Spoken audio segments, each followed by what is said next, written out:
The 6th of August 1945. The day is unlikely to be forgotten by the people of the land of the rising sun and the rest of the world.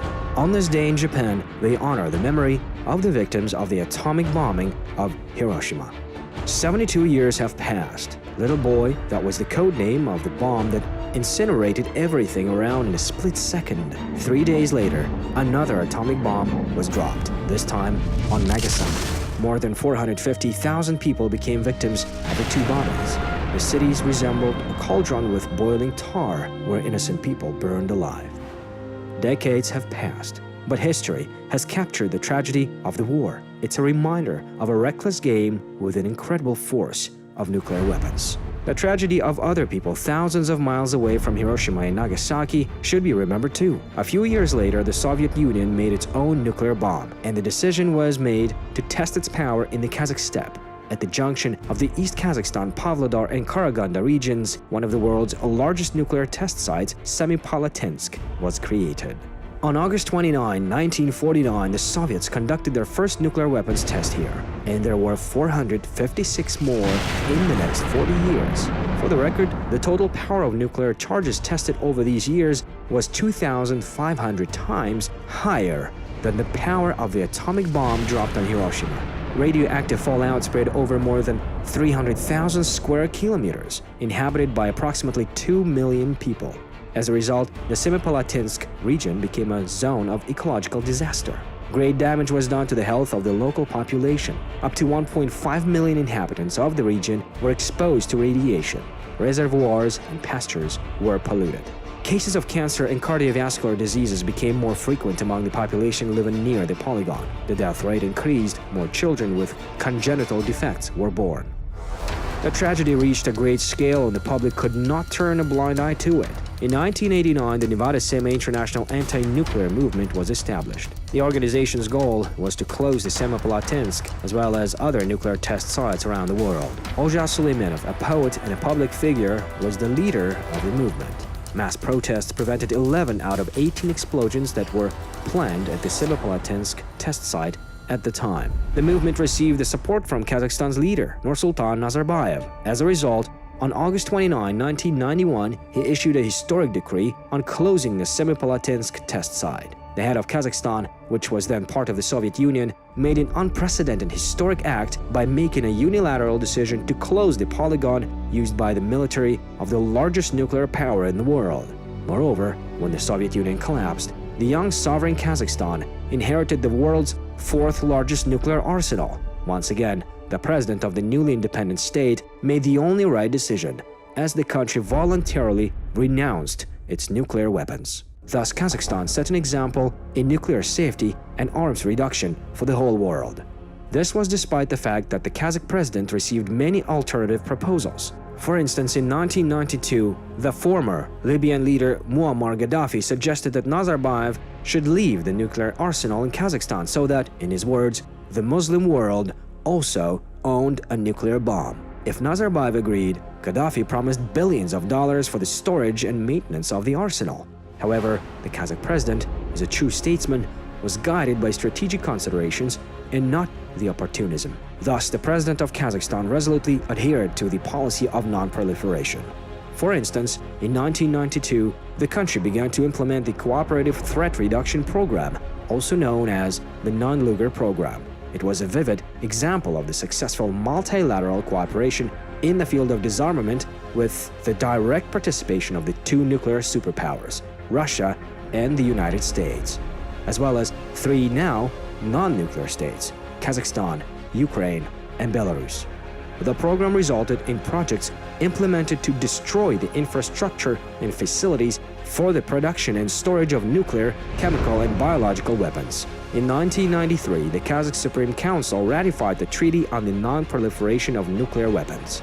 The multilateral agreement obliges the participating countries to take practical measures to reduce the threat of weapons of mass destruction. In 2006, Kazakhstan, with the support of the neighboring Central Asian states, signed the Central Asian Nuclear Weapon-Free Zone Treaty. According to its regulations, the parties undertake to prohibit production, purchase and distribution of nuclear weapons and their components or other nuclear explosive devices. The zone in Central Asia has a number of unique features. It is the first nuclear weapon-free zone located in its entirety in the Northern Hemisphere and bordering two nuclear powers, Russia and China. Also, it is the first nuclear-free zone in the region where nuclear weapons existed in the past. As a result of the agreements with the leading powers, Kazakhstan acquired security guarantees, strengthened its state sovereignty, and protected itself from external threats. On Kazakhstan's initiative, in December 2009, the UN General Assembly adopted a resolution to establish the International Day Against Nuclear Tests on August the 29th, the date when the Semipalatinsk test site was closed. And in December 2015, the regular meeting of the UN General Assembly adopted the Universal Declaration of Nuclear-Free World that was initiated by President Nursultan Nazarbayev. The adoption of the resolution once again confirmed the independent foreign policy course of the President of Kazakhstan and its positive perception in the world. In 2012, at the plenary session of the conference From the Ban of Nuclear Tests to a World Free of Nuclear Weapons, President Nazarbayev announced the launch of the Atom Project. The acronym ATOM stands for Abolish Testing, Our Mission. Within the framework of the project, anyone who opposes nuclear weapons can sign an online petition calling on the governments of the world to permanently abandon nuclear testing and to bring about an early entry into force of the Comprehensive Nuclear Test Ban Treaty. The goals of the Atom Project were clearly formulated by its honorable ambassador, Kazakh artist Karibek Kuyukov, who himself suffered the consequences of nuclear tests. The goals of the peaceful policy of Kazakhstan were summarized in the manifesto of President Nursultan Nazarbayev, The World, the 21st Century, which was presented to the public during the Nuclear Security Summit in Washington in the spring of 2016.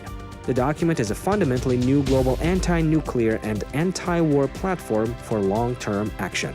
Its basic provisions on the reality of achieving a new safe world for all can become the basis of a worldwide disarmament movement and an effective roadmap for all global states. The international community has responded to the initiatives of Kazakhstan. One of the most authoritative associations in this field is the Pugwash movement.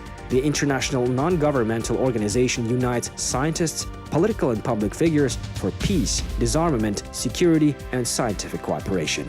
The movement's founding document was the Manifesto of Russell Einstein, whereas the organization's name is connected to the venue of the first conference held in the Canadian village of Pugwash in 1957. The movement played an important role in the development and adoption of key multilateral agreements in the field of non-proliferation and elimination of the weapons of mass destruction. In 1995, the Pugwash movement was awarded the Nobel Peace Prize for its active role in seeking nuclear disarmament. According to the representatives of the movement, Kazakhstan was chosen as a suitable place for holding a Jubilee meeting of scientists in 2017, as the people of Kazakhstan suffered the consequences of nuclear tests, and today, under the leadership of President Nursultan Nazarbayev, the country is a recognized leader in matters of nuclear disarmament. Kazakhstan's next step in supporting non-proliferation of nuclear weapons is hosting the Low-Enriched Uranium Bank under the auspices of the International Atomic Energy Agency. A unique project is being implemented on the grounds of the Oba metallurgical plant in the city of Uсть-Kamenogorsk. It will enable the conditions for solving problems related to the development of peaceful atom in countries that do not have a full cycle of uranium enrichment for use in the production of power at nuclear reactors. Speaking at the 70th session of the UN General Assembly in New York in September 2015, President Nursultan Nazarbayev proposed that creating a world without nuclear weapons should be the main goal of humanity in the 21st century. In his view, it is possible to achieve this goal not later than the United Nations Centennial in 2045. According to Nazarbayev, it is necessary to create nuclear-free zones in other regions of the world, particularly in the Middle East. The nuclear powers must provide guarantees of non-use of force to all countries that have renounced the possession of nuclear weapons. To this end, the president of Kazakhstan proposed the creation of a global anti-nuclear movement. At the same time, every person on the planet can and should contribute to the struggle to ban nuclear testing, and, in the not-too-distant future, the nuclear weapons themselves.